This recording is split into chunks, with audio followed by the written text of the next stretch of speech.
दोस्तों, जिंदगी की सबसे बड़ी हकीकत मौत है और मौत के बाद आखिरत। अल्लाह ताला का फरमान है, हर जान को मौत चखनी है और तुम्हारे बदले तो क़ियामत ही को पूरे मिलेंगे। बनी इसराइल में एक मगरूर शख्स एक बंद कमरे में था। अचानक कमरे में एक शख्स दाखिल हुआ। इस मगरूर शख्स ने जोर से चिल्लाकर कहा, कौन हो? कैसे आ गए मेरे कमरे में बगैर इजाजत? तुम्हें पता नहीं मैं कौन हूं? वो कहता है, मैं वो हो जिसे कोई रोक नहीं सकता।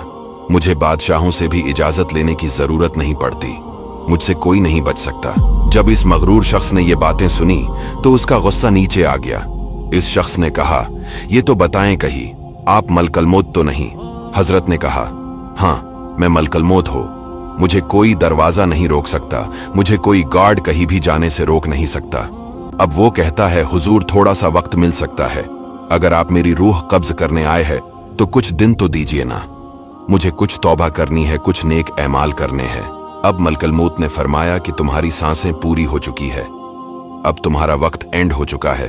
वो शख्स कहता है, अच्छा फिर ये तो बताएं, अगर मेरी रूह कब्ज करेंगे मुझे लेकर कहां जाएंगे?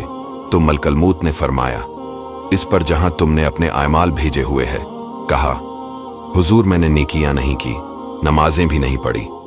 मलकल मौत ने फरमाया, फिर तुम्हें शोले मारती हुई आग की तरफ लेकर जाएंगे जो तेरा गोश्त नोच लेगी। ये कहकर मलकल मौत ने उसकी रूह कब्ज कर ली। वो मुर्दा होकर गिर पड़ा। घर में रोना धोना मच गया। दोस्तों सोचिए, ये हमारे साथ भी होना है। पता नहीं कहां होंगे और अचानक मौत आ जाएगी, हमारी रूह कब्ज कर ली जाएगी, कोई चांस नहीं मिलेगा। दोस्तों, क्या कभी गौर किया है कि कब्रिस्तान की गमनाक हवाएं ज़बान हाल से ऐलान कर रही है, ए दुनियावी जिंदगी पर मुतमईन रहने वालों, तुम सभी को एक ना एक दिन यहां वीराने में कब्र के गहरे गड्ढे के अंदर आ पड़ना है। याद रखें, ये कब्रें जो ऊपर से एक जैसी दिखाई देती है, जरूरी नहीं कि इनके अंदरूनी हालातें भी यकसां हो। जी हां, इस मिट्टी के अंदर ढेर होने वाला अगर नमाजी था, रमजान शरीफ के रोजे रखने वाला था, सच बोलने वाला था, अल्लाह से डरने वाला था, ज़कात पूरी अदा करने वाला था, रोजी हलाल कमाने वाला था, आजिज़ी करने वाला था, कुरान की तिलावत करने वाला था, इखलाक का पेकर था, हुजूर अलैहिस्सलाम का दीवाना था। इसकी कब्र जो ऊपर से मिट्टी की छोटी सी ढेरी निमा दिखाई दे रही है, हो सकता है उसकी कब्र में जन्नत की खिड़की खुली हुई हो। इस मिट्टी के तले जन्नत का हसीन बाग मौजूद हो। दूसरी तरफ इस मिट्टी के ढेर तले दफन होने वाला अगर बेनमाजी था, रमजान के रोजे जानबूझकर बर्बाद करने वाला था, फर्ज होने के बावजूद ज़कात ना देने वाला था, हराम रोजी कमाने वाला था, शराब पीने वाला था, जिनाकार था, चोरी करने वाला था, डाका डालने वाला था, माँ बाप को सताने वाला था, तो हो सकता है कि मिट्टी के इस पर सुकून नजर आने वाले ढेर तले बेकरारी का आलम हो।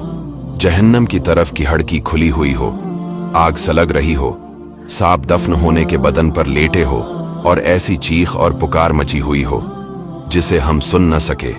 प्यारे व्यूअर्स, हम इस दुनिया में एक तरतीब से आए जरूर है, यानी यूं कि पहले दादा, फिर बाप, फिर बेटा, फिर पूता। मरने की तरतीब जरूरी नहीं, हमें कभी भी मौत आ सकती है, इसीलिए इस दुनिया में अच्छा बोएं, आखिरत में अच्छा काटेंगे।